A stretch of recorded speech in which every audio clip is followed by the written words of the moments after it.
Petrol અને ડીઝલના ભાવ વધારાની સીધી અસર ખેતીના ખર્ચ પર પણ પડી, જેથી ખેડૂતોની કમર તૂટી છે. ઈરાન ઇઝરાયલ જંગની અસર હવે ખેડૂતો પર પડી રહી છે. યુદ્ધના કારણે ડીઝલના વધતા ભાવના કારણે રાજકોટ જિલ્લાના ધોરાજી પંથકના ખેડૂતો પર આર્થિક સંકટ તોળાયું છે. ડીઝલ અને પેટ્રોલના ભાવ વધારાની સીધી અસર ખેતીના ખર્ચ પર પડી રહી છે.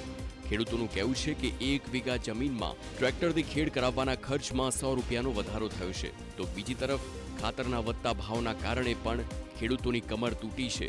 1150 રૂપિયામાં મળતું એસએસપી ખાતર હવે 2250માં મળી રહ્યું છે.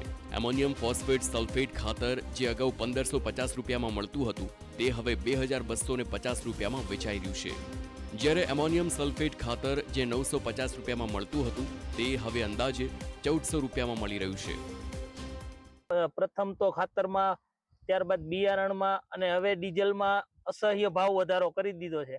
હવે ચોમાસું પૂર્વે જે અમારે ખેતીની તૈયારી કરવાની હોય તો એને લીધે બધી મોંઘવારી છે, તો હવે આ અમને પોસાતું નથી.